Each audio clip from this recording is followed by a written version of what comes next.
Hello? Hello, YouTube? Okay, give me a couple of secs. Just want to make sure... Hello, YouTube? Okay. I think we're functional. I think... Okay, I think we're live. This is the first time I'm ever streaming on YouTube, so bear with me if things aren't super functional. I just tried to stream recently, or just like a few minutes ago, and I realized I had it set to private. So I think we're good to go now. And I actually have a link here? Okay. Cool. I'll post this link just so people are aware. And we'll get started in just a second. Hopefully this goes okay.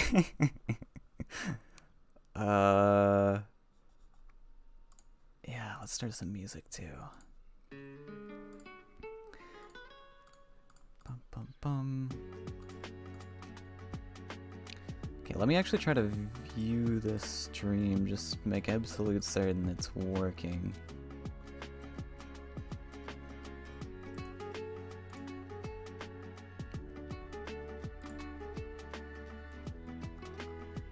Okay, I think we're good.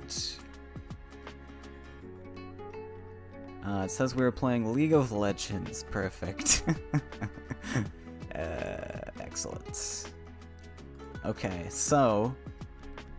yeah, welcome to the stream. I'm just gonna start queue just to play some random games while people trickle in. But the reason for this stream, and the reason I'm streaming on YouTube, is because the channel is very close to 1k subs. It's at 999, I think. Yeah, we're at 999. I wanted to catch it early so that, I mean, I'm sure there's gonna be like one person that subs during this stream, so I wanted to catch it before it hit that mark. And I have some special things planned for today. Some special things. Like I said, we'll just queue a little bit until people trickle in. I need to leave in like less than 2 hours, so hopefully that gives me enough time to do what I wanted to do. I think so. Yes.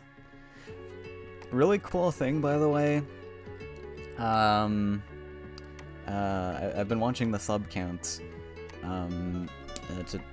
to see when I should make sort of like a stream like this.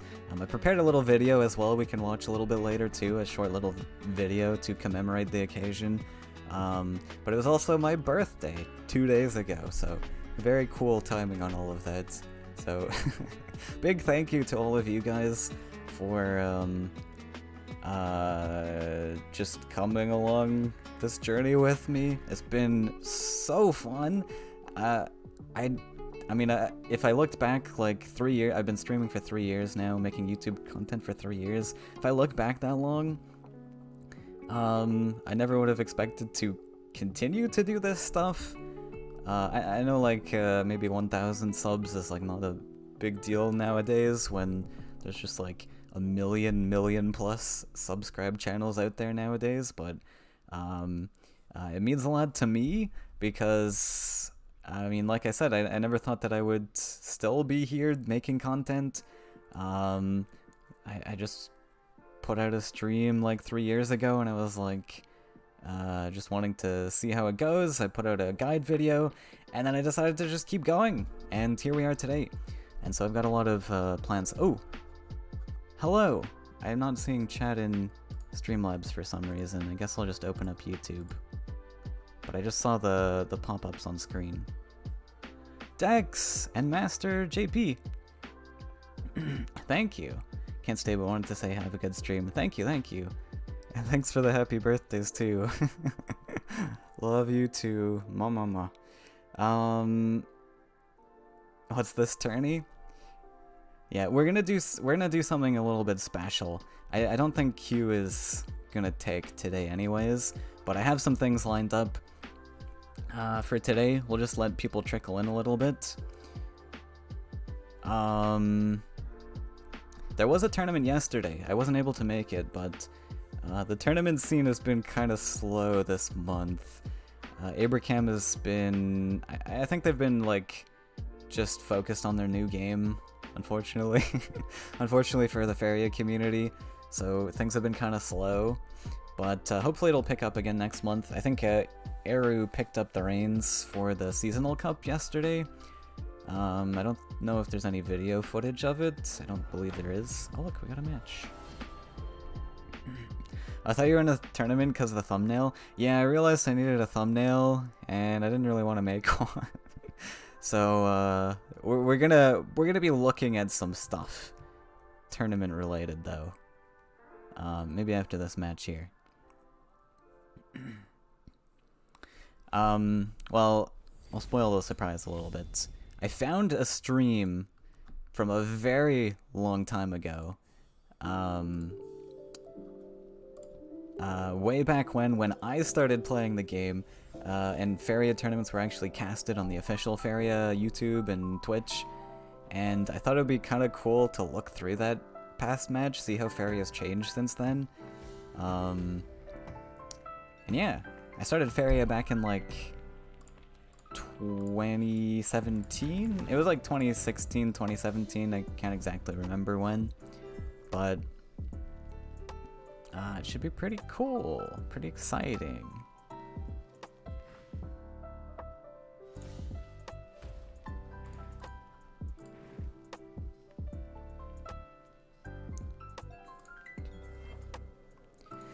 Okay, we're being neutral rushed. Neat. I mean, I'll take that trade if you're coming to me. I will take that trade. I don't actually... I mean, this thing's gonna give me Faeria. I'm just gonna step in range. I don't actually care. Command doesn't do anything because of this. But this just guarantees our trade here. Root.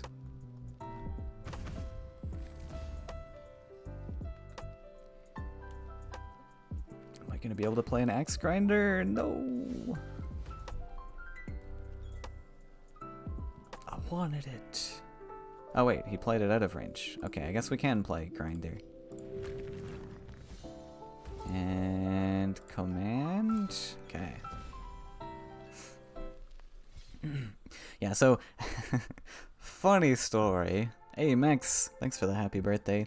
Funny story. I started streaming like maybe 10 minutes ago now. But I accidentally set it to private. So there's like a big chunk of footage where I'm just talking to myself. They don't make it easy anymore. YouTube's so complicated. This is fun.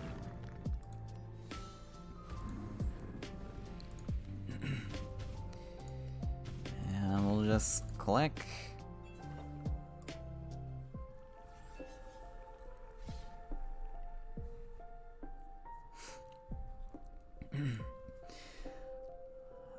Yeah, I've never streamed on YouTube, so this is a new experience for me. We'll see how it goes. It's definitely a lot more complicated. Like, you have to set up a thumbnail, and you gotta make sure things are not set to private. Set up a new thing on Streamlabs. Oh my god, so much work. You know, streaming is like harder than your 9 to 5. Servanus, thanks for the congrats. Yeah, and thanks to everyone, well, for being here. Let me kill this thing.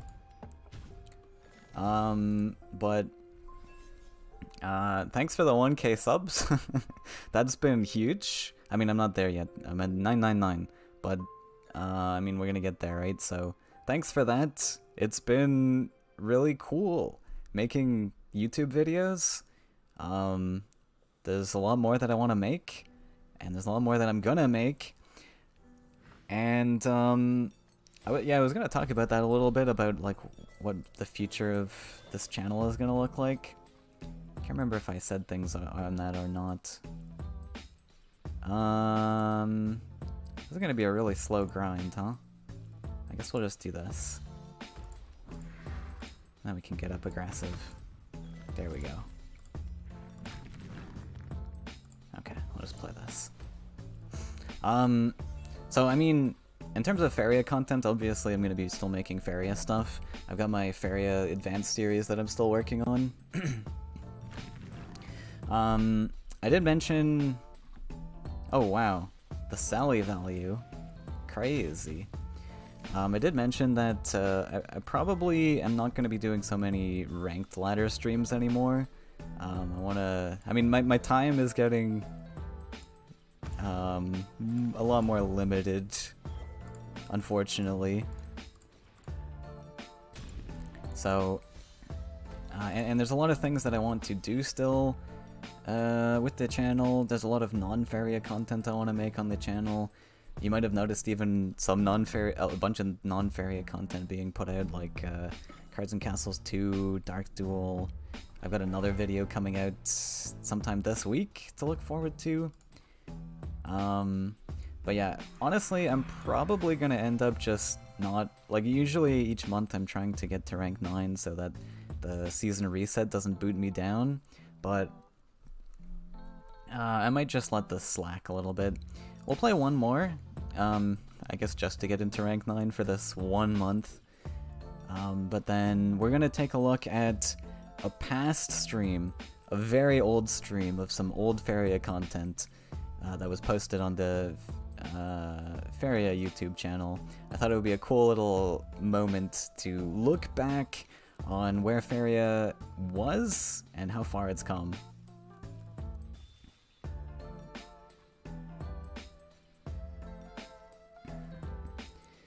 Under the radar for quite a time, but life happens. Nice, yeah, I know. I've been super busy the past couple weeks. I just got a job, actually. I've been looking for an apartment, so I've just been super swamped time-wise. I haven't had any time to do anything. But hopefully, I'm hoping to settle down soon and have some extra time open up. I have some things that I want to play, some things on stream. There's a new game that just released called Oaken.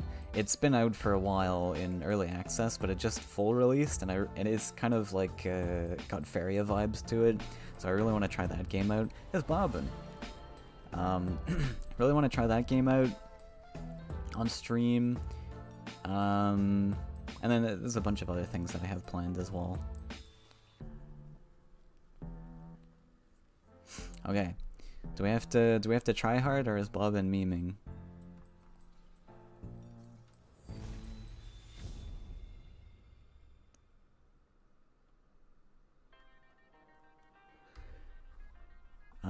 Let's keep.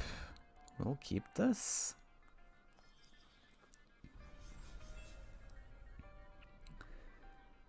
Let's see what he's got. Blue to the sides. Okay. We'll start center. You are tiny.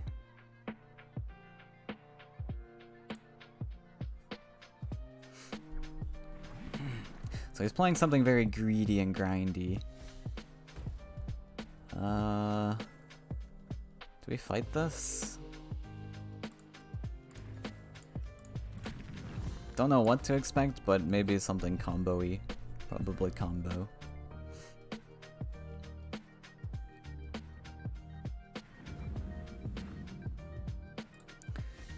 Oh, Disciple! You're not allowed to play that. Disgusting. I don't get my axe grinder spot, but whatever.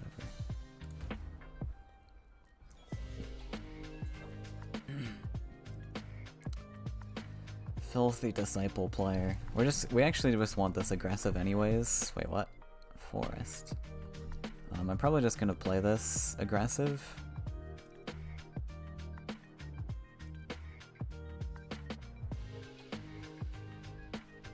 forest, though. We're doing crassiest things? Actually, might not be Disciple, I guess. I don't know.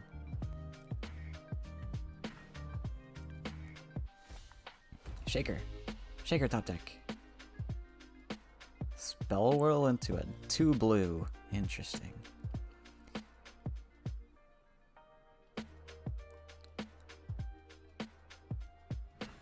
Failed Stargazer.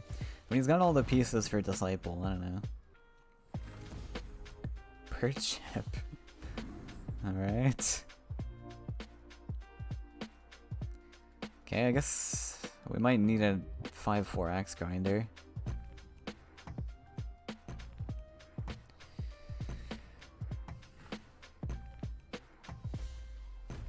Give me the shaker though, please. That. Yeah, I don't really know what he's doing, but do I really want the 5/4 grinder? So I hit this. I'm not dealing with the bird ship. I guess the 1/1 doesn't matter. Maybe we, because the aggressive land could be super important, I'm thinking. So I don't know, maybe we just go for it. Aggressive. I'm never getting aggressive if I don't take it, right? Feels kind of bad though. But, okay. That's fine.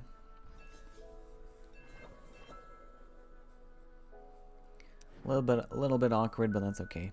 And he steps in range, so my 2/3 is not useless. Oh, it is Disciple. Okay. Glad I saved my removal tricks, I guess. But I don't even know if we're gonna be able to deal with it. Got 8. Actually, that's quite a lot. 8 is quite a lot.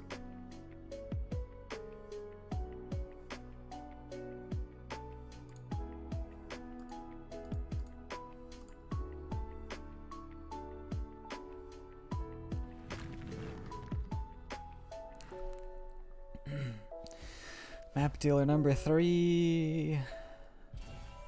Alright, double flame burst range would be perfect. Stop right there. You don't need to play anything else.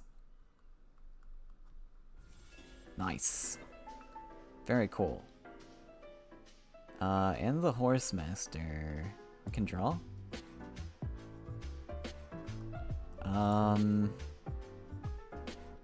Yeah, I mean, we'll double flame burst this, of course. I think we're going to Wrath.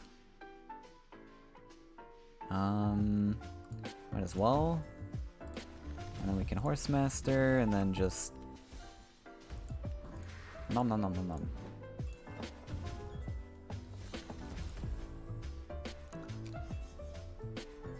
All the Faeria I could hope for. He could have a second Disciple, but I think on 5 Faeria, it's gonna be tough to actually boost one that can get at a range. I used 3 removal tricks there. Unfortunate. But we're probably fine.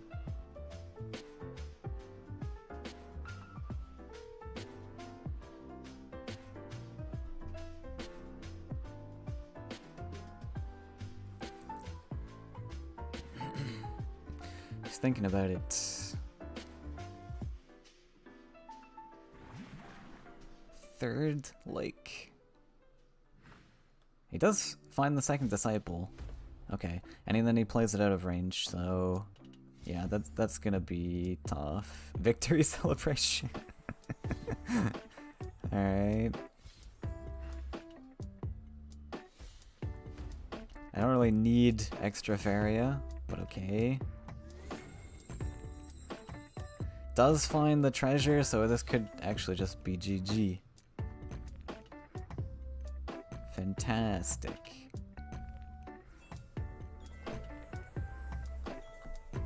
The earth greets you. Yeah, I mean, I guess show me the win.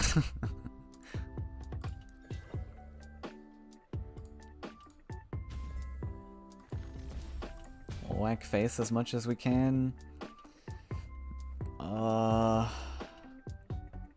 We need as much pressure on board, I guess, so we'll just plop this down. And then die.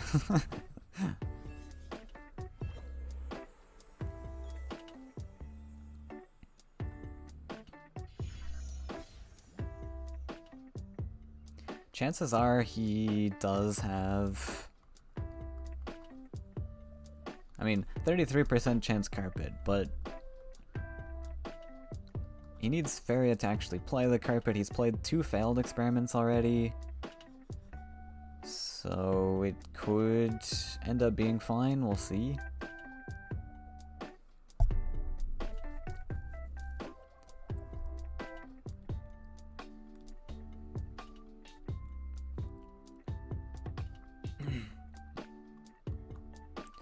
Important in my mind too to like keep this mountain space open. Like I could have just held on to the copter to try and get some damage on this in the future or something. Could have even built a mountain and like killed everything, but with all this Faeria I really need to hit the draw button as much as possible, and that means I need this mountain open to play stuff on, because as soon as he steps on it, he might even have like dash creatures in this list. As soon as he steps on it, I have to build another mountain, which is denying me that card draw that is very important in this position. He's gonna just slowly step forwards? Okay. So what are we at? 9. I can... let's see. Where does this guy go that is useful? I mean, I literally don't need collections anymore, I guess, so I could start stepping back and maybe body blocking becomes an out later on. I mean, we win next turn, I guess, if he doesn't win here.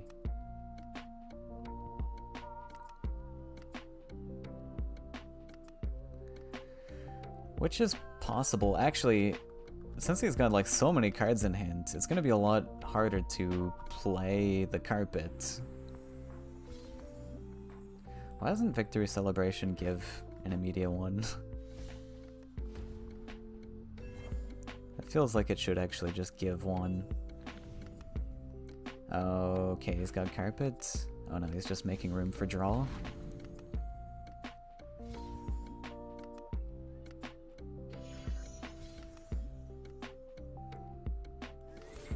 Okay. 33% chance for the next carpet. Again, though, I don't think he's got enough like hand space and things to actually go face here.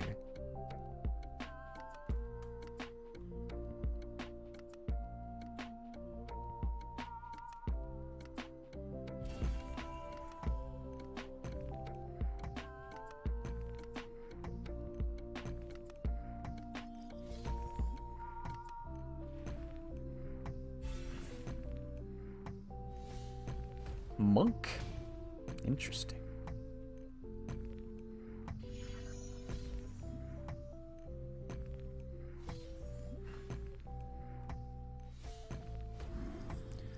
Does find the carpet. Is it enough? Oh, he missed the time. But I don't think it was enough anyways.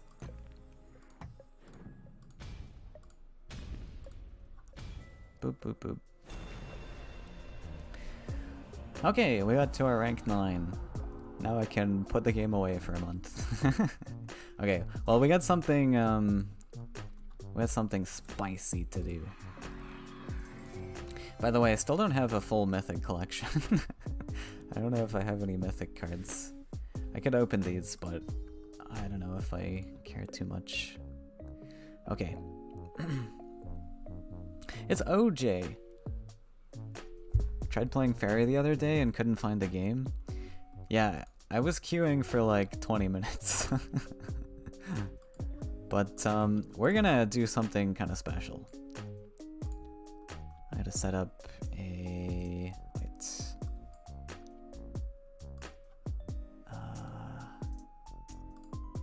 This? Let's pause the music for a sec. Okay, so we have something that I discovered on YouTube.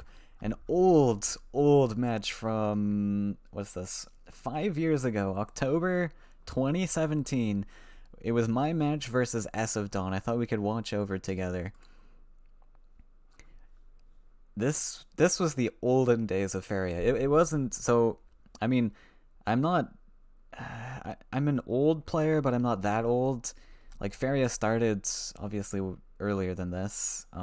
This was around the time when Oversky came out, and it was actually an expansion that you... did you have to buy it? No, it was free. It was free, but yeah, it was an expansion. Was it free? I can't remember, actually. The base game was free to play. I seem to kind of recall Oversky being paid, and then... anyways, this was when Oversky had just come out. The game was very different back then. Card balance was really wacky. And during this time, this was when, so Skywhale, Azure Skywhale, the 8-land card, used to be non-legendary, so you could include 3 copies in your deck. It used to collect off Faeria Wells, and it used to have it used to be a 6/8 stat line. In this tournament, though, it got nerfed just recently, and it now can no longer collect from Wells, and it's a 6/6 stat line, but it's still not legendary, so you can include 3 copies in a deck. Is your background just a photo? Is your background just a photo? Oh, the thumbnail, yeah, I just grabbed a thumbnail from this video because I knew we'd be doing this today.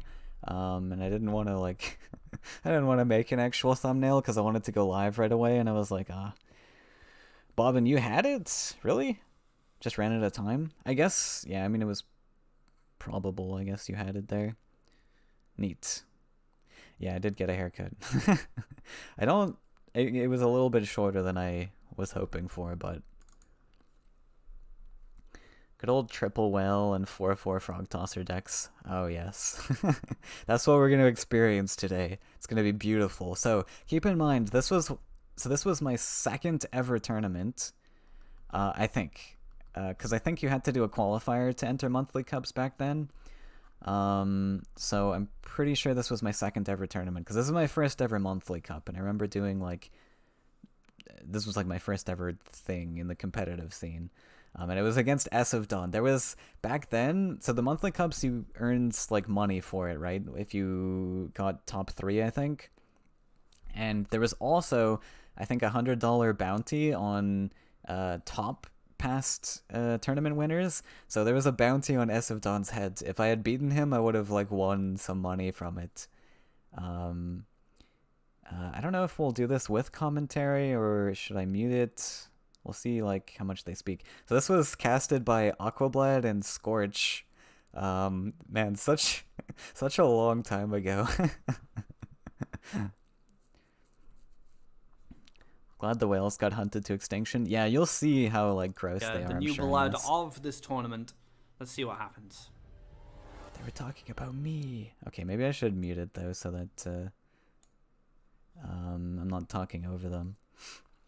I'm kind of curious what they had to say though. Combat will be a starting deck for S of Dawn. Proved to be a very powerful choice for him in the previous monthly cup.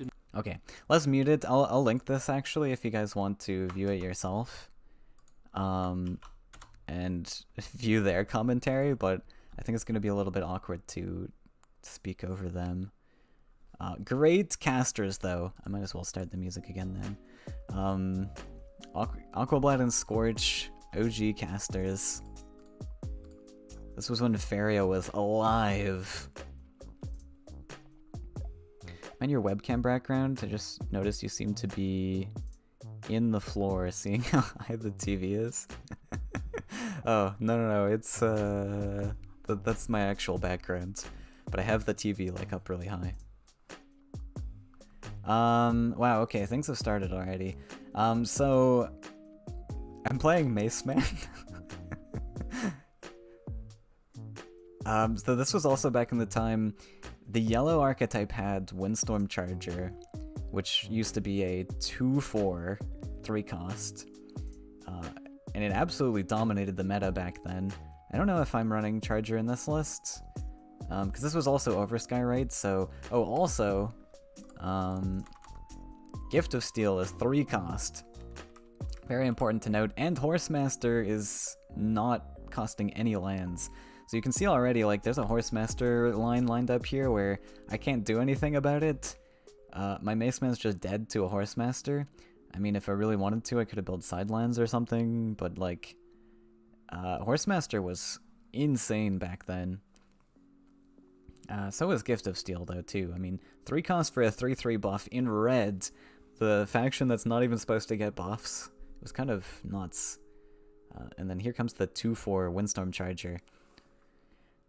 Which was also a really nutty card, though. Windstorm Charger was crazy. Second Gift of Steel picked up. And then, I mean, S just has to go for the Horsemaster line here. It's too juicy. Though, actually not that terrible for me because he goes for the Charger there. He kind of has to go for the Charger because, if you're unaware, I know Charger's not like a common card these days, but whenever you play an event, it gets +2 attack this turn, up to a maximum of 6. So he kind of, I don't know, did he have to do that? I guess he wants to play around Soul Drain, right? Yeah. But like it allows me to collect off that well, which is cool. Choking Sand, unironically being played. I guess like Underground Boss was really prevalent in this era because Gift of Steel was so good. So like the HP on the boss mattered a little bit more because you could scale it with Gift of Steel. They went through a phase where they nerfed the Underground Boss and the Gift of Steel, so Gift of Steel became a 4-cost, and then Underground Boss became a 3/4, and it just became absolutely unplayable. Like, the big issue was the Gift of Steel, and we know today Gift of Steel's 4-cost, but Underground Boss got changed back to a 3/5.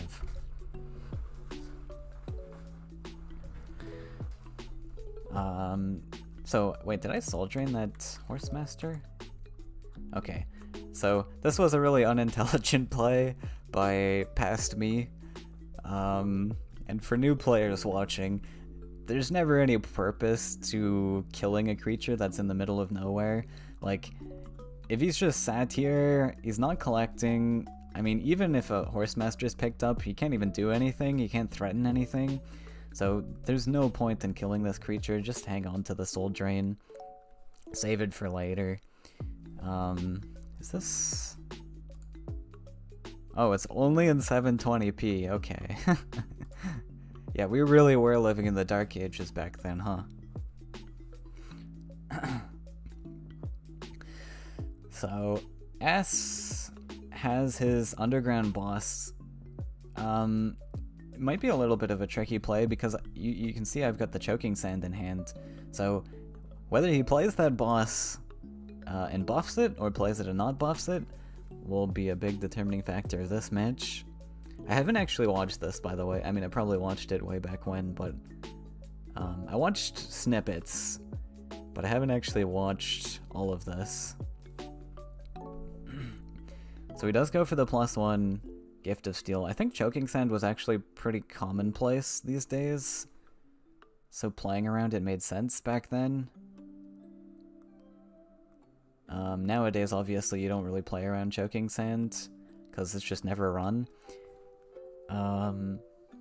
And I think a big reason for that also, like, Windstorm Charger was big in the game, right? So you needed an answer to that.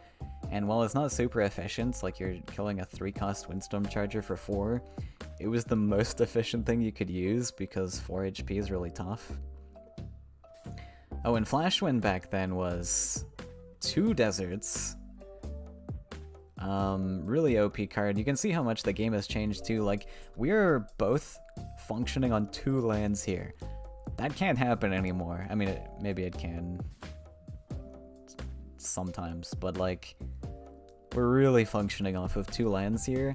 The game was like way faster paced back then. It slowed down a lot now. Hey, Bamster. I don't think we're at 1K yet, but thank you.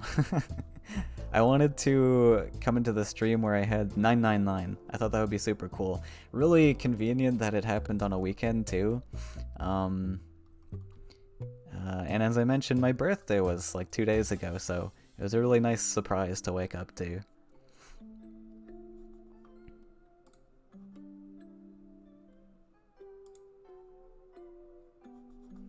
Ah, we are at 1K. Okay, I just refreshed.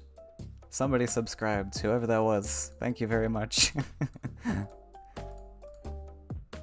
Yeah, I suppose I should take a moment to say thank you, because, I mean, 1K subs is kind of crazy to me. I never actually thought that that would happen in this, like, small community. Like, everyone keeps telling me that Faeria is a really small community. We are, but, like, it's super cool to see the community kind of, like, you know, grow together like this. I've had a lot of fun with it. I hope you guys have had a lot of fun with it. And I hope to have a lot of fun in the future, too. It says 1K. Hey, we got there. Picked up Faeria again a few weeks ago and learned a lot from your vids. Hey, awesome. Yeah, it's been really cool seeing, like, people learn from my videos. That's been kind of cool to see. And I feel like my video quality has been getting better. I think it's objectively gotten better. I mean, I looked back on my past videos and they were like little to no editing. I was not very good at speaking on camera back then. And I still have a lot to learn, but I think I've come a long way, and I hope to make even better quality content in the future. That's the goal. Speaking of which, hopefully it's been noticeable too. Like, I've been making new content on the channel where it's kind of non-Faeria content, but I've also tried to, like, just, you know, step up the game a little bit, make the quality a little bit better. I made my VODs channel so I wouldn't have to put all of my VODs onto this main channel here, because I want now, when somebody comes onto the channel, I want them to just see, like, if they look at the most recent videos tab, I just want high quality videos all the way down the line, and so that's going to be the goal coming forwards in the future. I definitely will be making a lot more non-Faeria videos as well in the future. Faeria videos too, but I've been playing this game a long time. I still love the game, and I'm definitely still going to be playing in tournaments and things and making my advanced series, but I want to branch out a little bit. I want to make content in other games. I think there's a place for cardboard games, as I've been calling them, games with cards and a board. I think there's definitely a place for that on YouTube. I haven't, like, searched into it too deeply, but there's actually quite a few games out there that use cards and board. So I want to kind of experience those games, make videos on them. There's one game that I'm probably going to be playing next called Oaken, which has some very Faeria vibes to it. It's like a roguelike card game, but it's got very Faeria-like vibes to it.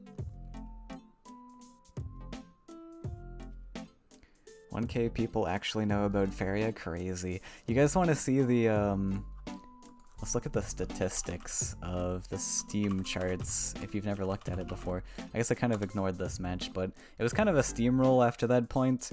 Red just kind of stomped all over me there. Let's pause this for a sec. This is the Steam charts currently. So actually, more people than I thought were playing. I think this was like lower number, a little ways away. Yeah, we actually went a little bit of a jump somehow. I don't know what happened here. I noticed in my sub count too, actually. I was like, I think I got more subs than usual this past week, and I'm not sure what happened because I checked the Steam store. It's not on sale or anything. Just a bunch of people came in. But anyways, let's go to all time. This was the all-time peak back in 2017, February. This match was being played in October, right? So October was when it was kind of on the decline, around here. So I think this is when Oversky popped off, and it was horribly broken. I think that made a lot of people go away. I got kind of fatigued as well.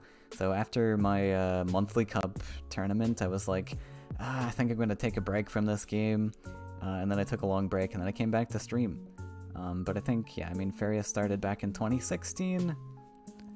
This was probably when they did their first sort of promotions, and then, yeah, Oversky here in 2017. Kind of cool to see. Better videos than me? You gotta make more videos, OJ. I remember referencing one of your videos in one of my first guides. I was like, yeah, this guy OJ, he probably knows more than me. He made a video, you should go check him out. Okay, so, S of Dawn 1-0. This was still the same format we used today, I think. This was the Crucible format. Actually, was it? Because we didn't actually get to see the band screen or anything. Right? Didn't do bands. Maybe this was actually Pantheon. Yeah, I think this actually might have been Pantheon's. So you can't share more than 3 cards across your entire lineup. So like Verduran Force, you can only have like you could have 2 copies in one deck and then 1 copy in another deck, and that's it. And that was pretty much the only restrictions, I think. And then the loser had to change decks. The winner had to keep playing the same deck, which is pretty similar. Would have made more, but then you got a job. Fair enough. Yeah, I mean, I just got a job recently too, and I've found myself not having as much time anymore. It's just a huge mess. That's fair. It's kind of tough to make videos, especially like high quality videos. Like, I don't know, the videos I'm making now take so much time. I often wonder if like, should I make high quality videos with all these edits and things, or should I actually calm down a bit and, you know, chill out a little bit? Oh yeah, Ground Shaker, by the way, used to be 2 mountains. So yeah, I mean, everything in these days were really sped up. Feed the Forest was 3 forests. So this is actually like a mid-range green list running Feed the Forest because you just can.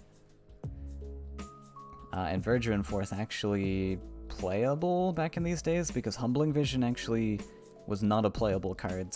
It used to be, the only difference was you rounded up instead of rounding down.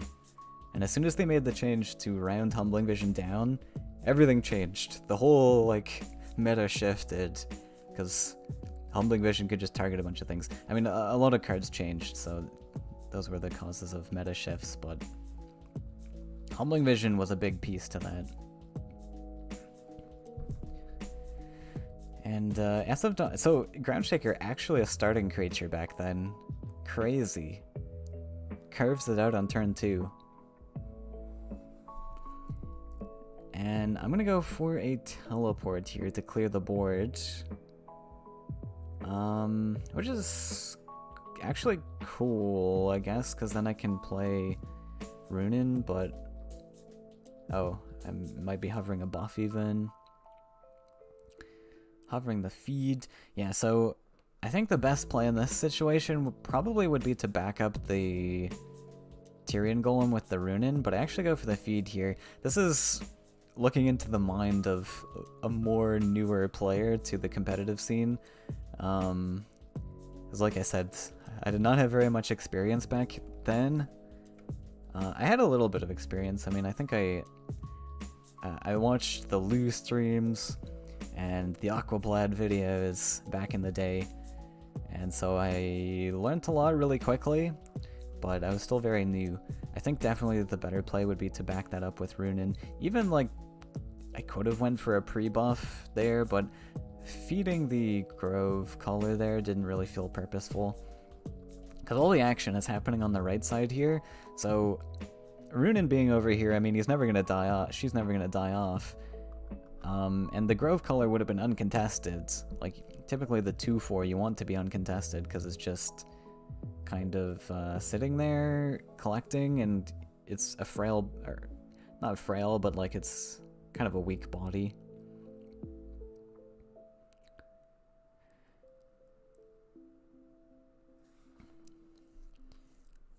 And so yeah, some things to think about here.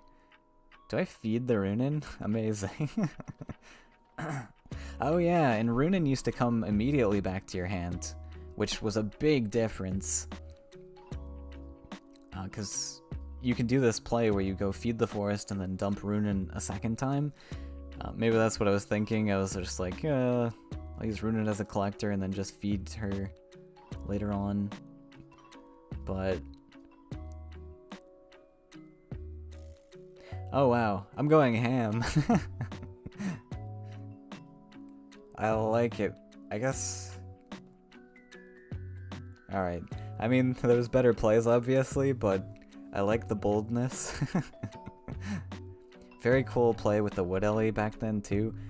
Well, still a current Wood Ellie. So, Wood Ellie used to be a 3-4 style line, which was obviously a lot more playable, but I guess it was still playable as a 2-4? I don't know about that. Kind of a weird pick, actually. In a mid-range list, too.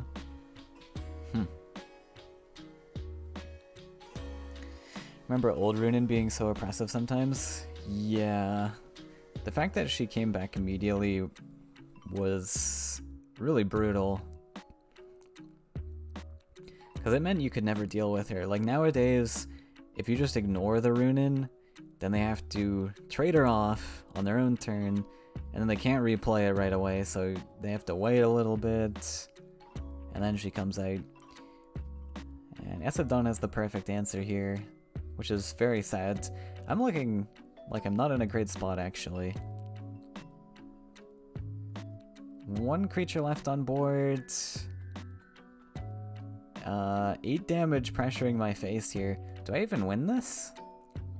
I might actually lose the the favorable matchup.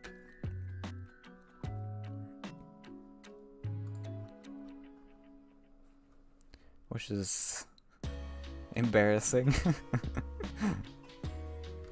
I don't know. We'll see how it goes. We have a lot of pressure here as well, because I mean 7/7 ad face that can't be blocked. That's 2 buffs away, so if I top deck a buff, I win here actually.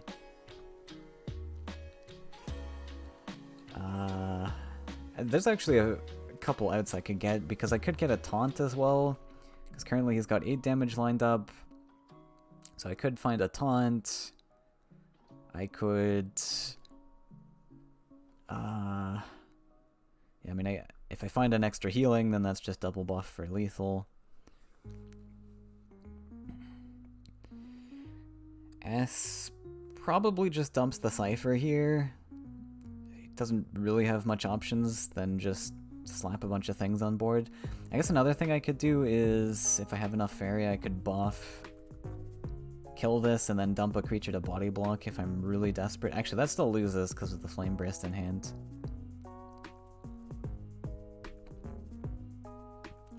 Hey, Bamser. Virgin Force is a rush creature. It's not a value creature. You play it in hopes that your opponent can deal with it, buff it, win, and all. Yeah. Yeah, Virgin Force back then was definitely a playable mid-range card. Nowadays, it's kind of just a rush card. Or tempo, if you want to go that right.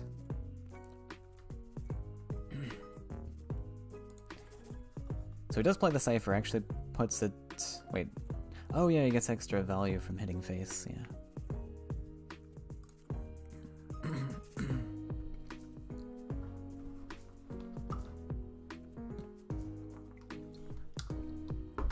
So, I don't find it. Crystal Flower. That's a card.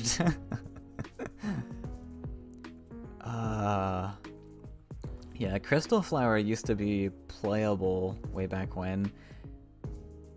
Kind of, I don't know if it's a weird pick or not in this. It's kind of a cool like tempo card because so back then it was actually like playable because you could scoop up a creature and it stuck around on board for a while. Oh, and it was 4 wild, right? Nowadays it's 1 rainbow, 1 of each. But I actually lose. As of Dawn going up to 2-0 in this series. So I'm gonna have to kick it up a notch to win this. Now you see, there's quite a bit of time left, so don't rule me out just yet, coach. But 2-0, so I'm gonna have to win with my red list 3 times in a row if I want to win.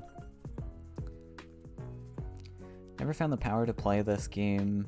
MTG and Legend of Runeterra are good enough for you, but respect to anyone who can play this on a high level. Literal gods. Fair. Faeria's complicated to get into competitively. There's a lot to think about, and it's hard to know when you're doing things wrong. It's hard to know when you're doing things right, even. Because, like, there's such subtleties in how you build your lands, and then when to go aggressive and defensive and things. And you just kind of know that stuff, or you learn to know that stuff, because there's no tells in the game. Like, if you do something good, the game doesn't tell you you're doing a good job and pat you on the back. There's no, like, chess algorithm computer telling you if your moves are 80% good or not.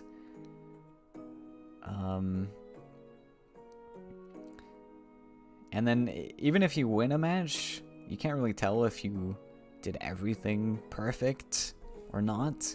And even the high level players don't know if they're doing everything correctly. I'd say they're like 90% of the way there.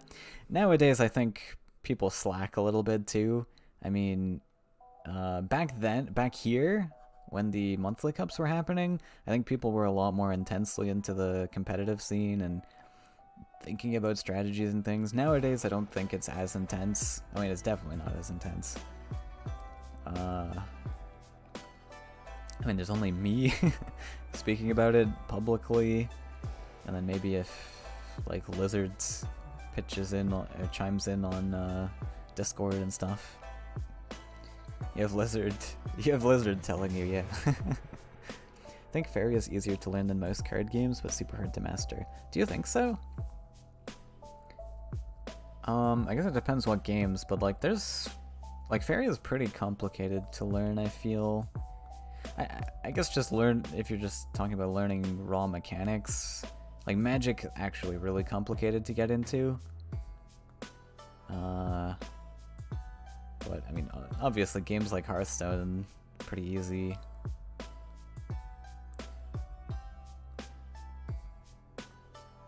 Yeah, some situations do have moves that feel unintuitive, especially the whole, like Faeria is marketed as a game where you start off with this empty ocean board, and you and your opponent take turns building the board, which is super cool when you think about that. If you've never heard of Faeria, that's a super cool concept. But the concept's completely counterintuitive to what you should be doing in the game, which is building as little land as possible, which is really unfortunate. So, in this match here, actually kind of tense. I found the Gift of Steel, and I got a pretty decent value trade there. But S of Dawn has the Cypher's Wrath, can redevelop a creature. I'm not able to double collect, so we're still in this kind of tense situation. And then on the next turn, he's got the Gift of Steel potentially, to drop down on that Brigand if I don't top deck a Flame Burst, which I just used a Flame Burst. S of Dawn is aware of that. I guess he's actually kind of thinking about whether he wants to play the Brigand here or not. Maybe fearful of Flame Burst, which is very valid because he has the option here to actually next turn play the Brigand in between Wells and buff it to body block me, but then he plays into Cypher's Wrath, I think, so yeah, I mean, I think just playing that down is good. Man, red was so broken. Groundshaker 2 mountains. Bombslinger was super playable back then too, because also you have to remember, no DLC cards existed except for Oversky, so Spirit Theft didn't exist, and Spirit Theft is one of the reasons Bombslinger is like really unplayable nowadays. It's not like unplayable, but it's not that good. It used to be a really, really strong card. And wait, I stepped back. Oh wow. Yeah, it's such a strong card that you would play around it like this, stepping back out of range. I'm hoping to collect a little bit more value. And S of Dawn lines up his power wheel really nicely with those plus ones, so he gets to both play Flame Burst and the Gift of Steel. S of Dawn was a menace back then. Less cards and less mechanics to learn in Faeria. That's very true, yeah. Faeria definitely has a smaller card pool and less mechanics, yeah. They really simplified the card design, which I respect, because the game is just like core game design is really complicated, so I think they really need the simple card design. I mean, you could go super complicated, but I don't think it would hit the masses as much. Also, no different phases of turns, like upkeep and stuff. Yeah, Magic's actually super complicated. Can't interact with your opponent on their turn. Yeah. And no indication on how to properly manage resources. Yeah, the power wheel is pretty complicated, but I suppose in terms of just learning how to play the game, it is pretty simple. But yeah, mastering it, I guess, pretty complicated. Even getting to like a decent place in the game is pretty complicated, because you do need to master that power wheel and build as little lands as possible, and that's a pretty counterintuitive concept for new players to learn, I think. I mean, assuming they don't search up any YouTube videos or reference anything at all, I don't think you would ever not build lands, because it just makes sense to just keep building lands, right? Unless you're like super experienced in other strategy games, I guess, maybe you could figure it out. I think back in these days, Aurora actually was 2 lakes as well. I can't remember. Aurora, I mean, I listed Aurora in my tier list as S tier. Can you believe she used to be 2 lakes, actually? I think Ninja Toad was 2 lakes as well, so you could have, like, a turn 2, like, yeah, you could do turn 2 if you're player 2, Ninja Toad plus Aurora, which is crazy. Running Grimguard in this list. Interesting. I don't know if Grimguard was the competitive pick back in those days. I think that might be my new playerism showing. I mean, solid stat line and everything, but burn damage is not that useful. So we're actually coming up ahead on S here. It was kind of a grind, but I think we're at a place now. I mean, S have done top decked like 3 Horse Masters this match. So maybe it's just unlucky top decks, I guess. But I think we're in a pretty good spot now. We've got 4 cards in hand, a healthy hand size. Actually pre-flame bursting the Cypher, which is huge for me. Afraid of that Horse Master coming down, which I don't have in hand, but very valid to play around. This land configuration is kind of interesting too. I built these double neutrals in a way where S couldn't utilize Horse Master, but I was hoping to get an aggressive mountain, and then S cut me off. Very rude. I'm gonna Road Rage at him now.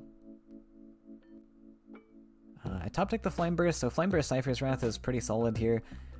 Not bad to hit a 5-2 into it, but I mean, Flame Burst Cypher's Wrath to not give him any Faeria value is cool too. Cooler. And good old Firestorm.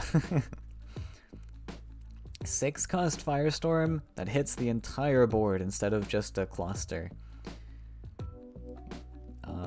This was a brutal card back in the day. Actually building more double neutrals to get up to face. Really solid play by S, actually. Since I'm actually double collecting here, I have solid collectors.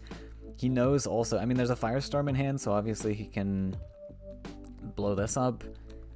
But if he wants to come back in this game, I mean, I can potentially just hold onto my resources here, and I'm going to be ahead. Even with that Firestorm coming down, as long as I just don't play anything here. And so S sees that his only win is to actually brace and go face as fast as possible, because I'm actually quite slow. He's cut me off here from my aggressive land, so I have to slowly march this 5-2 up to face. And so instead of trying to fight for well control when he's inevitably going to lose since I'm ahead in this snowball race, he goes face, which is the very intelligent play. And me, not so intelligent, play harder into the Firestorm by playing a 2-3. Dear. That's gonna end very poorly. Thankfully though, S can't develop any creatures here because he actually has to build that third mountain, which is crazy. I mean, I mentioned before, you can function in this era with only 2 lands built, and like similar to now where you want to try and function on that land count for as long as possible. So building up to that third mountain, pretty expensive, and then it means he doesn't get to develop like a Horse Master as a double collector or something. Though I am still ahead. I've got 5, and I get the initiative with the creature plopping down. It's going to be pretty difficult for S to top deck like Flame Burst. Oh, sorry, I thought he had a Horse Master. I guess that was in the last game. Well, now he has top decked 3 Horse Masters.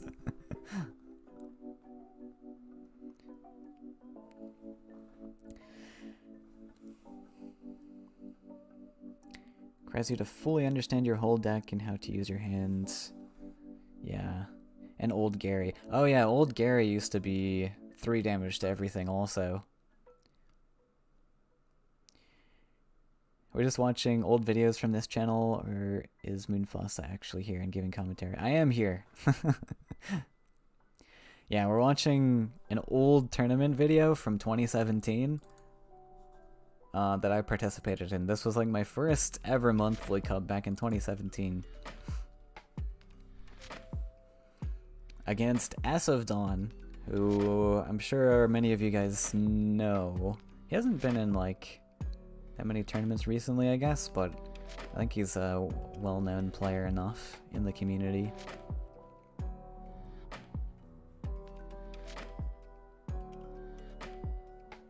So I was very new to the game at this stage.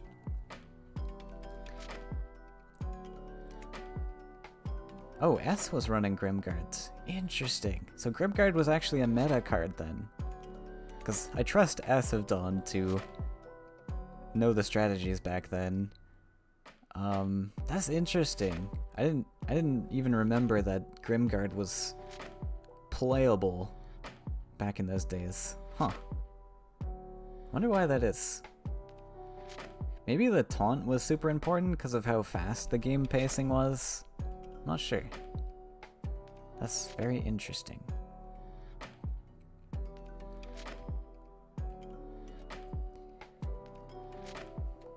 I think if S didn't draw this triple Horse Master, this would be a lot closer in his favor, I imagine.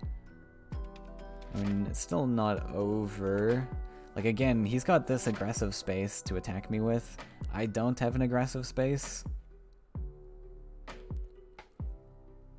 Nice to meet ya. Big noob, I realized why I didn't play when it was recommended. And it probably carried over. Just picked it up recently and enjoying it. Just trying to figure out how to beat dragons. Well, welcome to the game. And welcome to the channel, too. Yeah, Faeria is an excellent game. Really difficult to master, as we were just talking about. It's a really tough game to get into competitively, but yeah, I do think it's easy enough to learn the core mechanics of to start. Pretty sure all these tournaments were just dominated by Esav, Lizard, and Teddy. Yeah, it's Lizards! Why did the chicken cross the road? Because it met a guard. Beautiful. Classy entrance. Yeah, we have summoned the old community. OJ is back. Look at that. Yeah, I think I mentioned earlier that Esav in this tournament had a bounty on his head. I specifically remember. So, back in these days, for those just joining, monthly cups used to give out prize money to like the top 3, I think, maybe top 4 even. And then there was also a bounty placed on the previous monthly cup winner. It was like $100 or something if you managed to beat that player.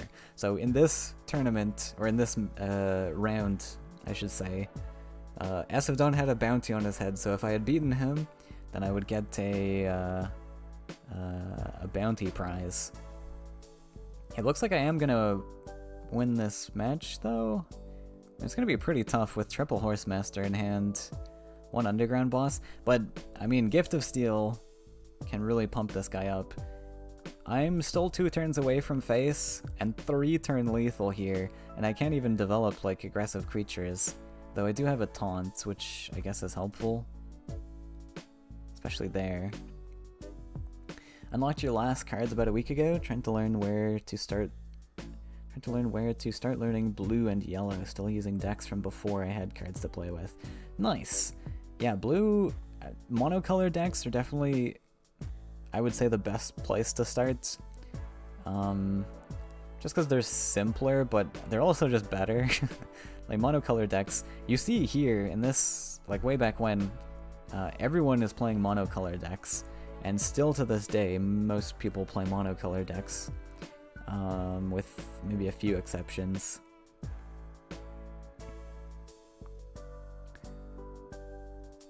Out of all the players who were slept on, OJ was the most promising. Can never have tournament experience because you worked on Saturdays? Oh, that's really sad. If it weren't for this constant self-loathing that comes default with being British, he would have won at least 1 seasonal and took home a hefty sum. Mastermind. Did Mastermind ever play in tournaments? I know he was big on the... He was a big menace on the ladder.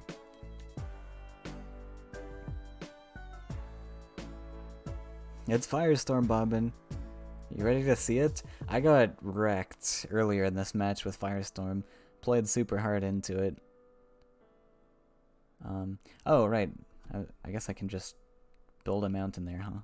Wait, I just left my face open, though. Was this intelligent? Oh, I guess that is 2 turn lethal, right?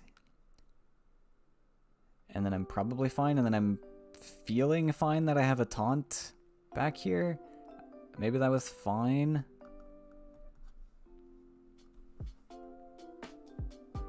I guess I'm feeling confident enough. I mean, it's fine. We set up 2 turn lethal instead of 3 turn lethal. That's fine.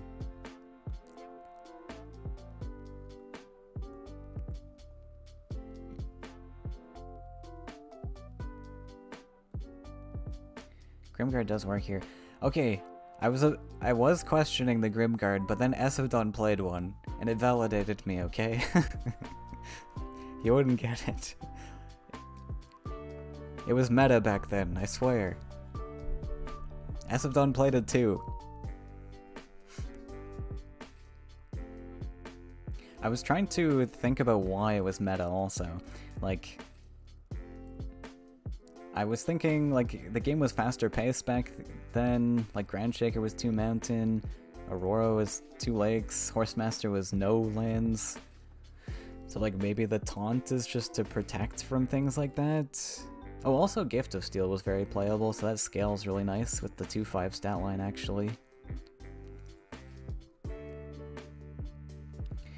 Like, we spent 7 on a 5-8 taunter with burn damage. That's like an Ogre Battler, which is not that good an example, I guess. It's a cheaper Ogre Battler. And we win! Wow. Strong. So this is the Pantheon format. S needs to change lists. And I have to keep staying with my red, so he's going to counter with his mono green, it looks like. Wood Ellie also being run, and we discovered that those are 2-4s in this meta, or this era of Faeria. Or yellow events. I played yellow events earlier in this series, and I lost. It was very sad. I mean, I obviously played poorly. Manta Rider also, I can't remember, did we see Manta Rider? I think so. Can't remember if Manta Rider had the charge 2 in this game or not. Because it used to. Yeah, it's hard to say. Hard to tell.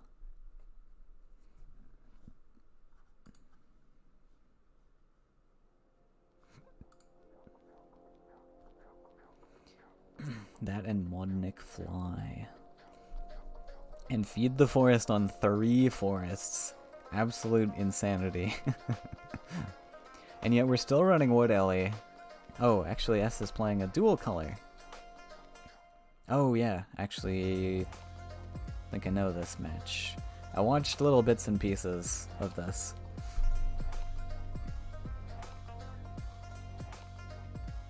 Actually, I prepared a little special video we can maybe watch after this, I guess, to commemorate the 1K. Short little like 2-minute thing, going through the history of my channel mainly.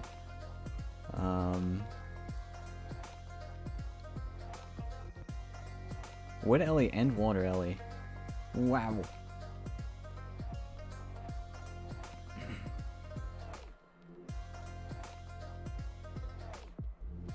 Would be so interesting to go back and revisit that environment. Well, you know, there's a certain Faeria game out there of a sexier caliber you may be interested in. But yeah, it would be super interesting to just reset to this meta for like a tournament and experience it again. Go back to Unbound days. S was playing that hard ramp, yeah. So Frog Tosser, this is when Frog Tosser was a 4-4. On release, it was a 4-6, which was insane. Right, so there's going to be a few cards in here that come up, which have been changed recently. Frog Tosser, I mean, I'll talk about them as they come up, I guess. I won't spoil the surprise. But yeah, Frog Tosser used to be a 4-6. In this particular tournament, it got nerfed down to a 4-4.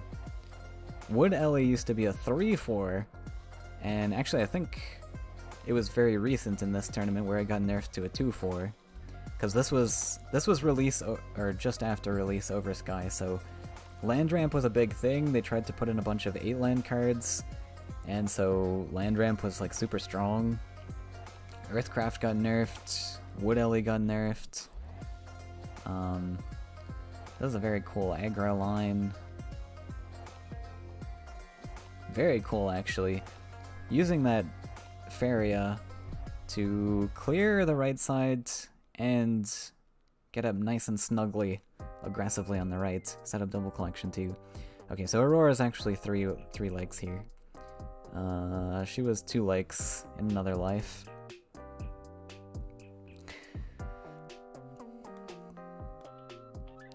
The new game from Abacam going to overtake Faeria? Where's this a unicorn? I mean, who knows? Who knows? This is real. Oh, yeah, this is real legacy stuff.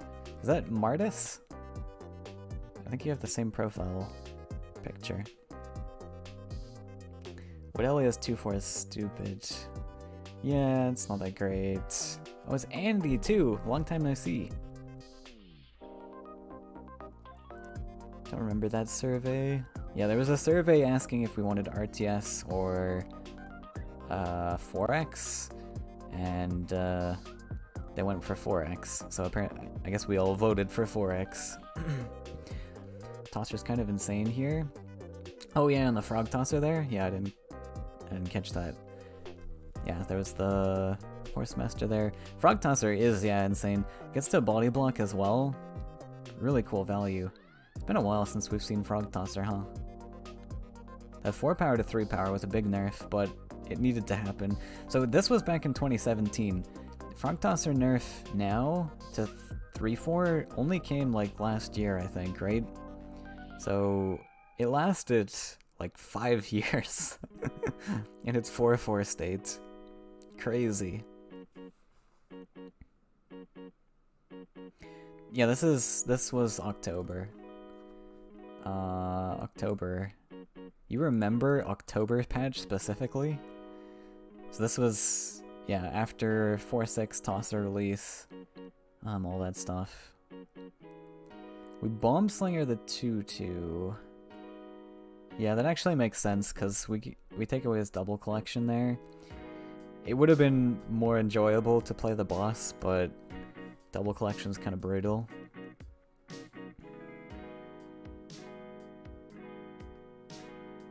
The hell is 4X? Yeah, Civ.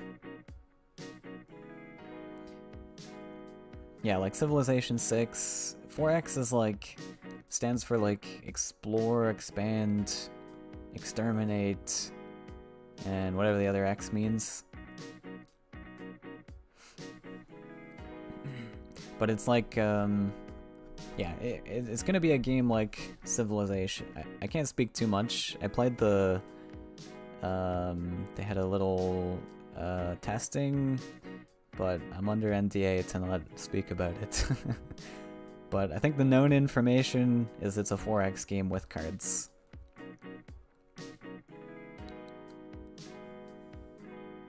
Exterminate.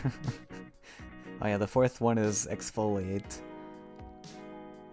Explore, expand, exploit, exterminate. Yeah, okay, there you go. Is that a second tosser? Ouch. Yeah, second tosser hurts. Second tosser hurts a lot, actually. Wow, that was huge.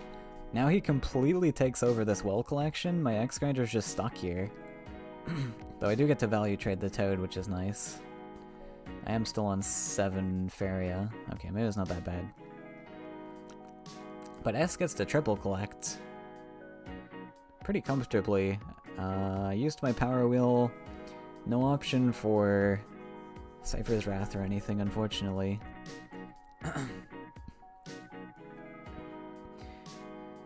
Ooh, Axe Grinder. No, yeah, I just play the boss here, right?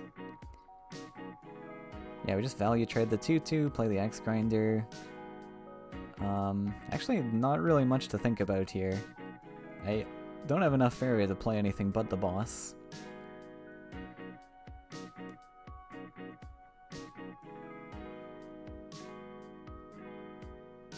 Excrete.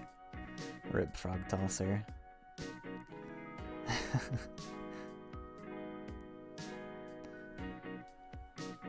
Oh, Earthcraft! Look at that card. That's really funny. So Earthcraft, back in this day, was just create the land. You don't have to override, and then it draws you a card. Actually, it looks like it draws you the card first, so you get to pick. We're from a spectator's perspective, so maybe not.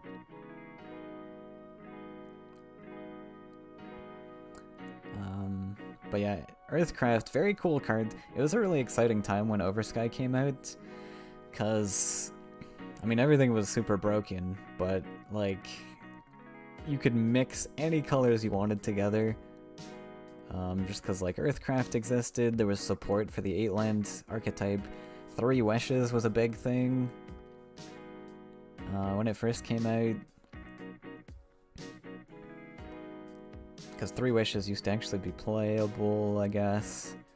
I mean, it used to, like, draw 3... Or it took 3 cards from your opponent and they discounted them each by 3 or something. Aurora pretty big there.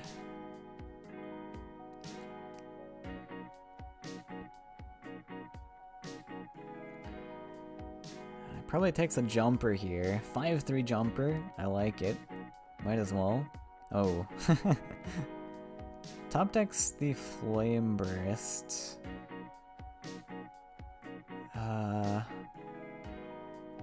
Which is like solid on the Octopus, but I don't really need to since that Wood Ellie's already collecting. I do see that there's a buff in S's hand, but I don't know if Flame Burst is wise to go for or not. It could be, if I'm afraid of buffs, I guess. But here I probably just go back, collect, hit into the Frog Tosser. Unfortunately, I only have 1 attacking piece here, though. So, I mean, I definitely draw.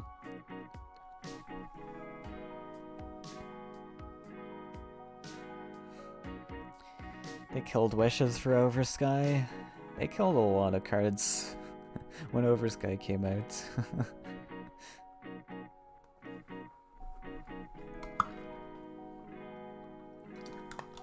Oh, I think I have to leave soonish. When do I have to leave? Okay, not that soonish. I have like maybe 20 minutes left. What do we got? 20 minutes left, okay.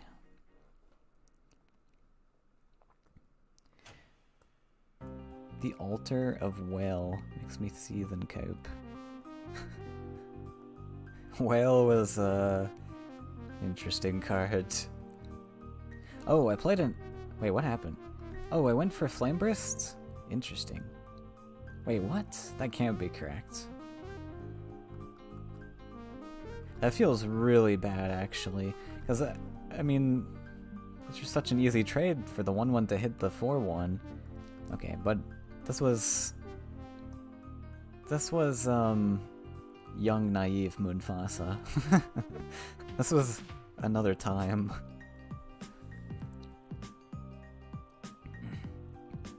But yeah, I think that was a really dumb play. It just plays into the Aurora that's already on board. Really silly. When I could have just went back, collected, saved the Flame Burst, or, I mean, hey, even Flame Burst the Octopus, but you don't have to, just save it in hand. I remember being pretty trigger happy with my cards back in these days. Like, I felt like I just needed to play the cards. I need to play the card right now. And I think that's similar to a lot of new players. They like to play all the cards they can.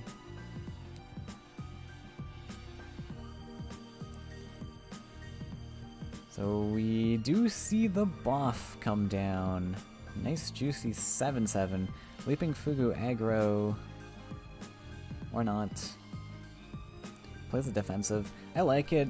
I think... Do I? I mean...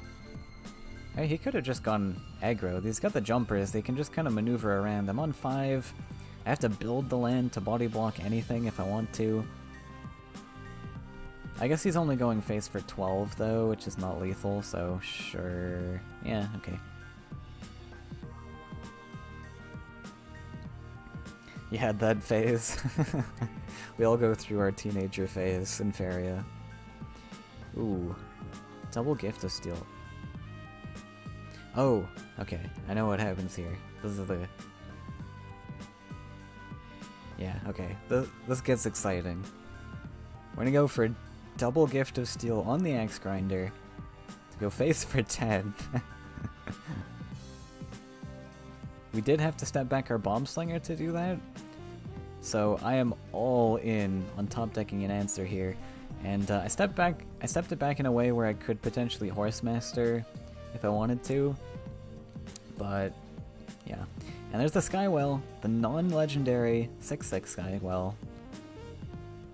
So, on release, just as a reminder, these used to be 6/8s, not legendary, And they used to be able to collect Faeria. So if you were wondering why Skywheel has so much like conditional text on it, that's why. It just got nerfed super hard.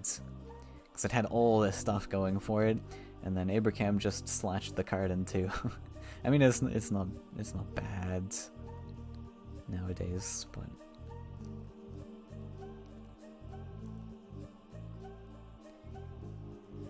he scoops up the 10-3.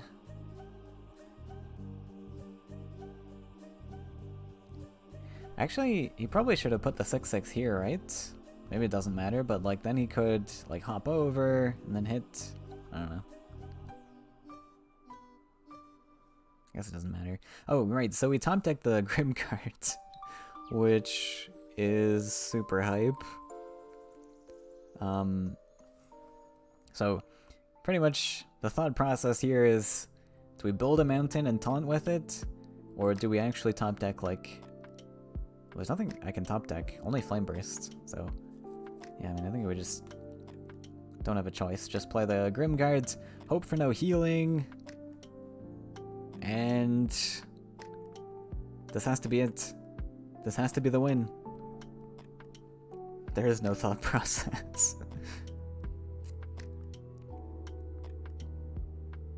Gift was insane back then. Just imagine Red having access to 9 more damage from hand, yeah. Not only that, but just a buff is crazy. Like a 3/3 buff for 3, like even green can't get that high. And he top decks the second Skywell, does not find an answer. And I'm gonna close out game 2, and we're gonna move on to game 3, which is pretty exciting. Like, I was probably sweating back then, as my first ever monthly cup. I think I beat somebody before this. I believe this was like round 2 or something. If they have the thingy, I don't know. Okay, but yeah, we win that one. Move on to game 3, and actually here's your yellow events. Bobbin. You played 2 Flame Burst already, yeah. So Flame Burst wasn't even an 8, and obviously Cypher's Wrath wasn't either. Okay, actually, so I think Red is like partially favored in this matchup, so I'm in a good spot.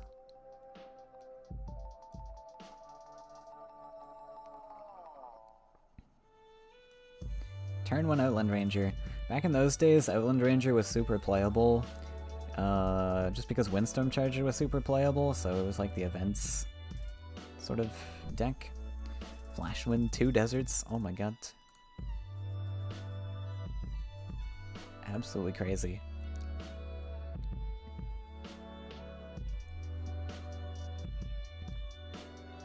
Don't know why S played the first whale. He probably didn't need to play the first whale there, right?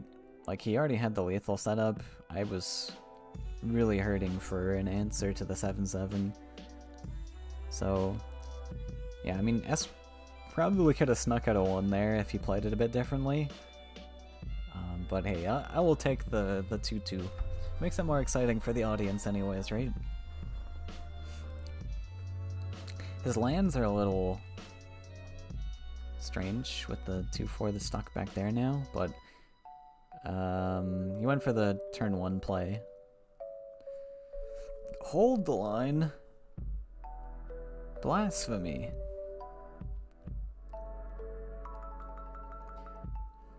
Is gonna build a 3rd desert for the Manta Rider. So this is the Manta Rider that had charge 2. Can you believe it? Manta Rider nowadays is like an S tier card. Back then, it had charge 2 on top of everything else it already has in present day. Absolutely absurd cards. Manta Rider with charge.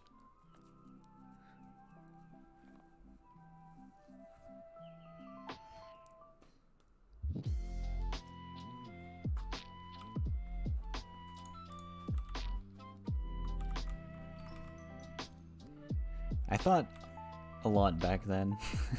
I mean, I still do today, but... I'm gonna double Wrath the Charger. Oh. Ooh.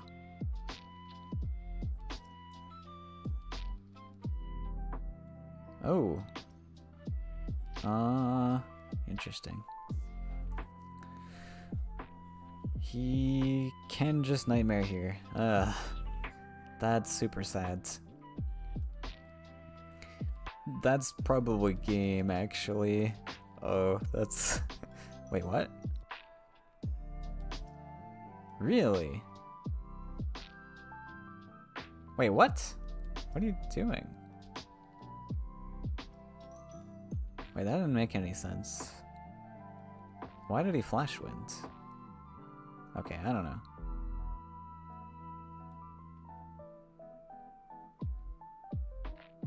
Oh, he wanted to block the Axe Grinder spot, I guess? Maybe? So, you're right, he had to +1 there if he wanted to Nightmare, but instead he decided to use a Flash Wind just to block the Axe Grinder space. Oh, I guess the Bomb Slinger space as well, right? Bomb Slinger's super threatening.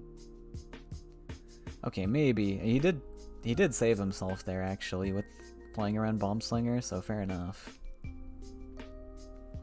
Yeah, denied Axe Grinder and Slinger. Yeah, true.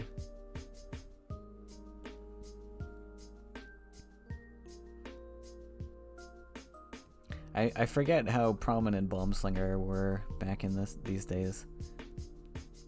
But yeah, this is kind of looking over, sadly. The Manta Rider is pretty tough. I invested a Flame Burst and a Cypher's Wrath into that, which is really unfortunate, but it's a double collector. Charger was... I mean, Charger plus Manta Rider was so difficult to deal with back then. Because the Manta Rider, I mean, is Manta Rider, and then Charger's just 4 HP thing.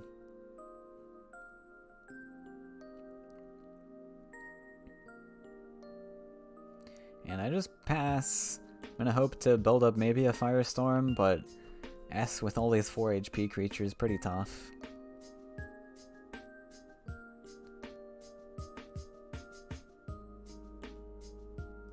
Would have already pressed the quick button, with the quit button, yeah. Yeah, I mean, it's over. I think the only way it would not be over is if S played, like, into Firestorm super hard for some reason, but S was an intelligent player, he wasn't going to play into that. Or maybe he just plays into Garrotin, actually, and then I get a 6/6 on board and stuff. But yeah, S has like 8 Faeria here. It's gonna be pretty tough. I think that's gonna be it.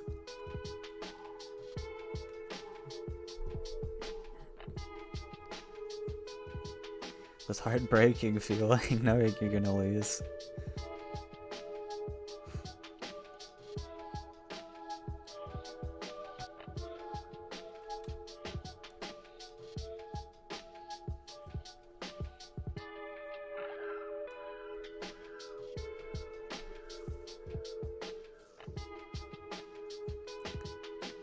Yeah, I mean, not much you can do here but surrender. The Cypher is not bad, I guess. Well, no. I mean, S has like 6 cards in hand. He just needs the events to kill the Cypher. He actually has the Outland Ranger as well, so he could value trade if he really wanted to. Oh. Wait. Does he go face? No way.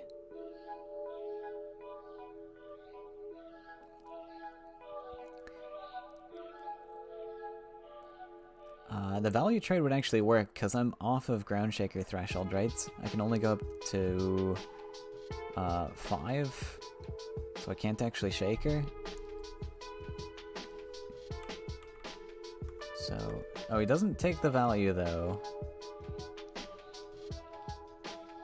Just goes for a straight hit, dumps the Ranger.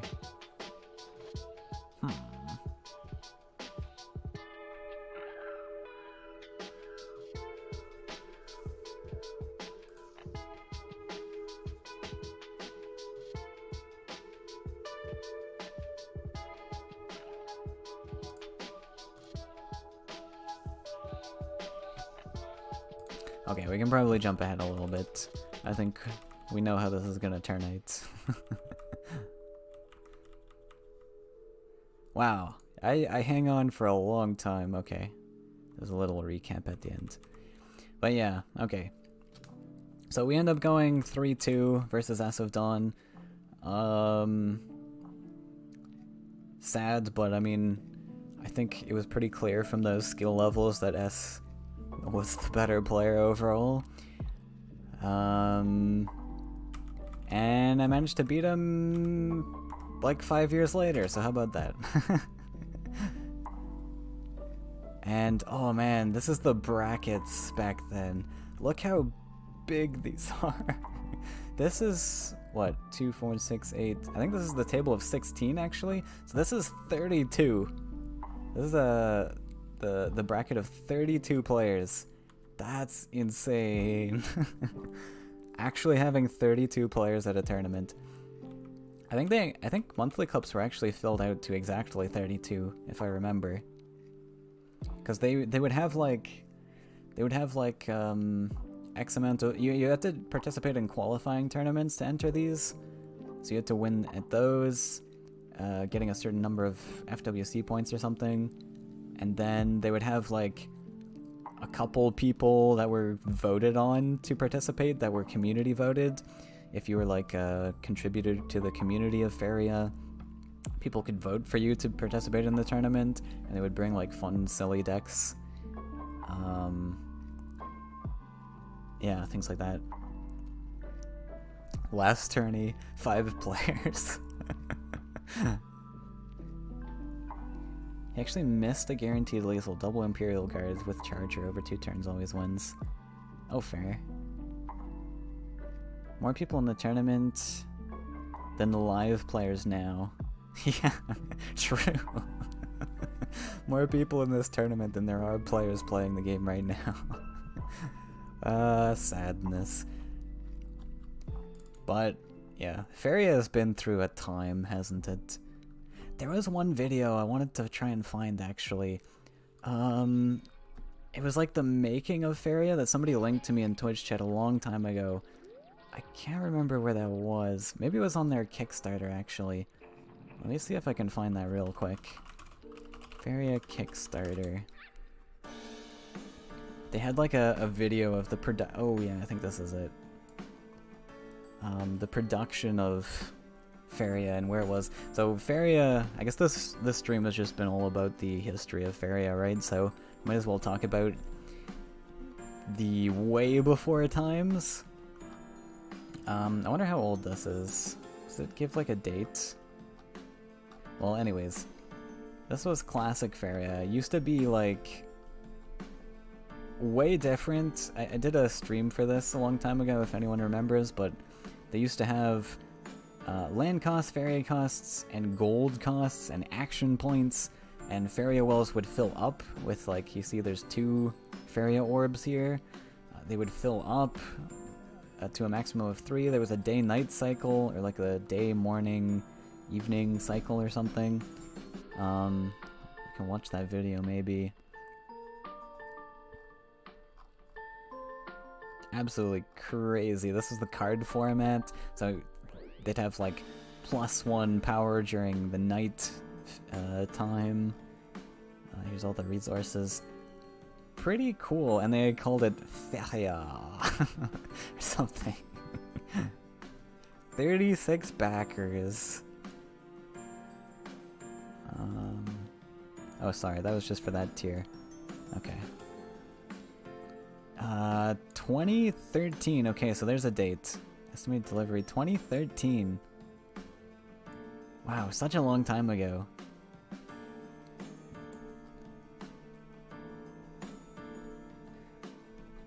And the board was really different too. It was kind of lopsided.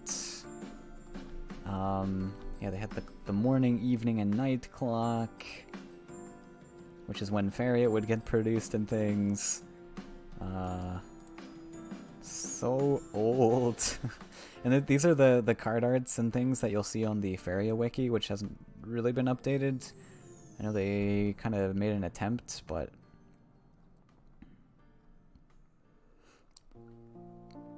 Began the daunting task like naive children, and we literally grew up with it. The game's name and background are the only aspects that resisted the change during the 7 years of development.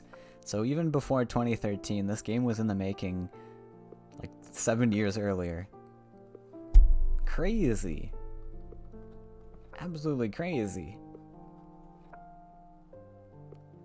Our most active player is Joyful Rogue.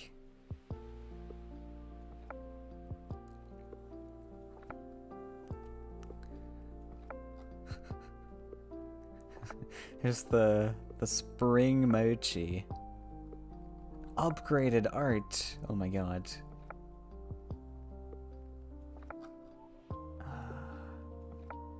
This was the old UI. That's insane. Oh, okay. Ah, it's the boss. So they kept some art, which is cool. It is still such a great game. There are only 2 games I've spent 10,000 hours. Oh my god, Civilization and Faeria? Oh, you're gonna love the new game then.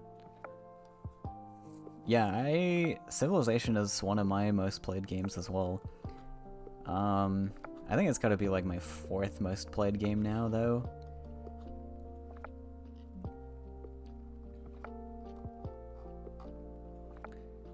The board game. Wait, they had a board game?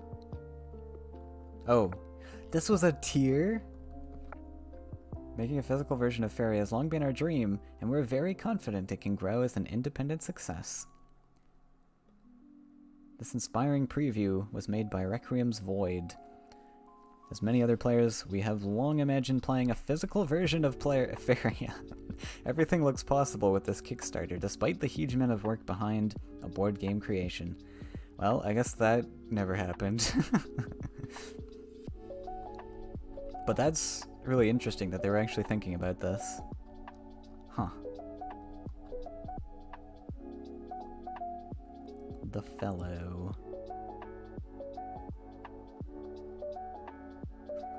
That's so cool.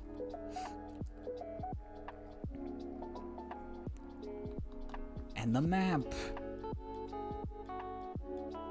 Whoa! Wait, you could actually, like, get this? Printed on cloth? That would be so cool. Wonder if... was this actually... It doesn't have, like, a goal for this. Did this actually happen? That'd be so cool. I know yak plushies were gonna be a thing, right? Summer! Thank you! It's been a ride. Wonder what they're gonna open up about... when they're gonna open up about the next project? Yeah, so they had the private playtest. I'm pretty sure the next one's gonna be open. But who knows when that's gonna be. The next game should come with Faeria for free. Yeah? This game stood the test of time, even outlasted Storybook Brawl. Fair. The downfall of Storybook Brawl was Storybook Brawl, yeah. Oh my god, what is this? Ogre Boulder Thrower. Wait, they had alternate card arts? Or was this again a stretch goal or something? So this was what could have been in the game. We're missing out, guys. +1 power on mountains. Cool, they actually had terrain bonuses. And then the Therian Colossus, which had protection 1. Therian Colossus doesn't gain energy at the beginning of your turn. 2 Faeria, Therian Colossus gains 1 energy. So I think energy was your, like, action points. Was it? Wait, Therian Colossus doesn't gain energy. Okay, I'm not really sure, actually. Then he has an activated ability. Get the Fortune Hunter alt card arts. Wow. They actually... okay, yeah. And the handmade yak plushie is beautiful. The Precious. Signed printed card. And a handmade yak plushie. And then they'll just sign it on the card. Man, That would have been so cool. Signed Kickstarter poster. The old hermit art. Crazy. So much stuff.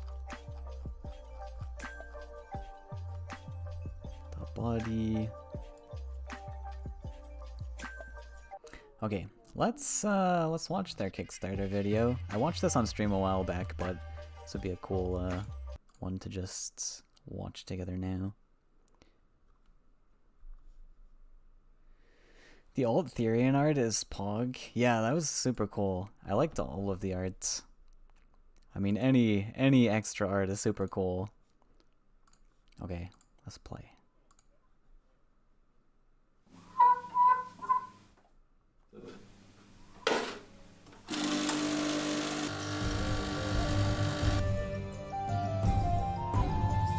Video games have always occupied a special part of our lives. Hits like Shining Force, Quake or StarCraft took up my teenagers, and later we had a lot of fun with board games and Magic the Gathering in particular. We're a group of friends and we chose to make our own game, but one that could sit next to those true classics. Our dream is to make a game that we, as its creators, will want to play forever. A game where the limit is you. They're on the right track, I guess. So nostalgic, even though I wasn't around back then.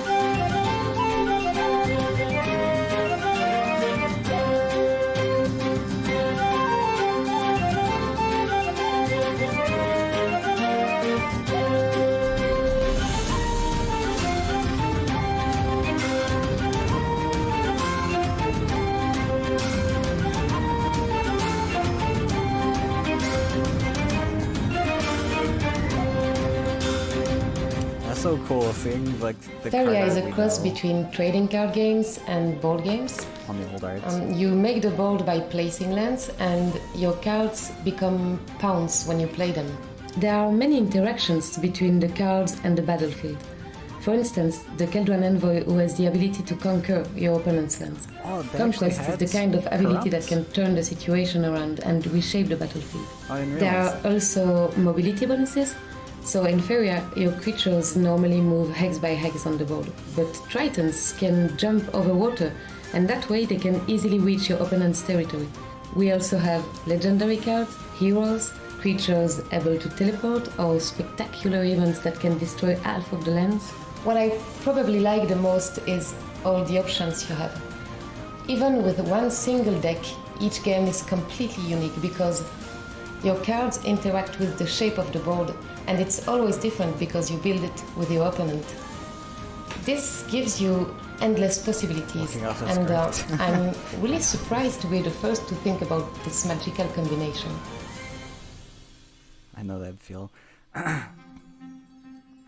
My job was to coach entrepreneurs in their IT project. I coach and help more than 200 projects. Some were bad, some were good, but none of them were as excellent as Faeria. This project is just insane. Above the project, the team is damn good. They sacrifice 4 years of their life to polish every detail of the game.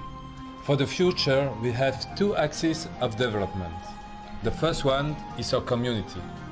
For example, we'll have a lab where gamers may create their own cards and submit them to a voting system for approval. Can you imagine? The second one is based on the vision we have of a successful game.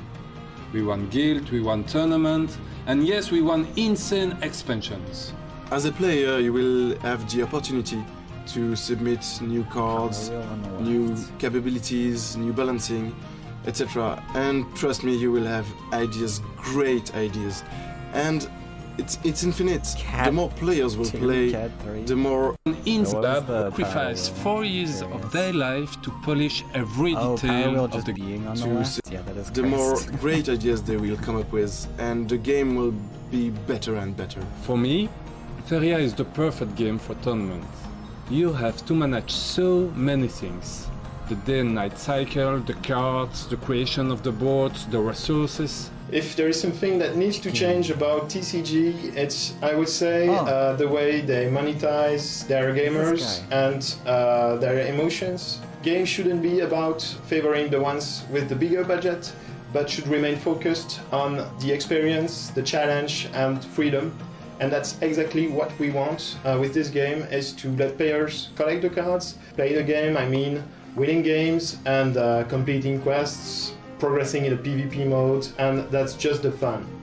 We already have a lot in mind for the release. A more dynamic, animated game, a complete story with original score, tournaments, then expansions with even more cards and unique mechanics. When we started working on Faeria, we just couldn't realize how much time it would demand, because we really want to polish every aspect of the game. Gameplay and mechanics, visuals, interface, stories and characters, sound, communication. We really want to make sure everything works in harmony. So I went to the studio one day and they told me about what they had in mind for the background story, and my brain literally exploded because I just never saw anything like that before. Everything was so new and original. So I just couldn't resist. I had too many ideas in my mind. I had to write it. So I met with the team at a party in our hometown, and was seduced by Faeria's art style from the beginning. And since then we've worked together on numerous occasions, and we tried to bring the art alive from sketch to pixels. Faeria's creatures are babies. They've been nursed with love and care by their nerdy parents. The art was really cool back then. I love the art now. Like, I think it's the best that it is. But it was also super cool back then. It's a very good game. I like the customization and the possibilities of the customization. It feels like a bit like Magic, where you can choose your colors and define your playstyle with it. We can make some events where people come together, and like yesterday, yeah, like here, or like LAN parties. In the past, people played Counter-Strike or Warcraft, and so maybe they play Faeria against each other. And it looks gorgeous, awesome. Really. I really the design like is awesome. You were apologetic and said it's not finished, but I really like it so far. It looks almost finished. Yeah, it looks like it is. I will buy it just like it is. Faeria can be yours. We need you now to trust in this new gaming experience.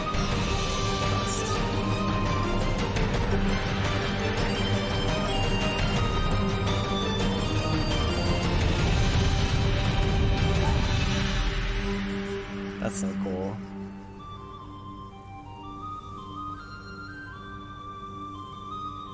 Play.faeria.net. Well, you heard it here, folks. First, go to play.faeria.net to get your own glimpse at this beautiful game. Alright, well, that was going to be a good place to end it. I had a video I'm going to release, a really quick one. I'll just release that after the stream because I got to get going. But thanks everyone for joining this stream. It's been interesting to be on YouTube. But thanks for the 1K subs. That's been huge. And I hope that we will have many more streams like this to come in the future. And yeah, I hope you enjoyed diving through the history of Faeria. I'll see you guys in the next one. Bye-bye.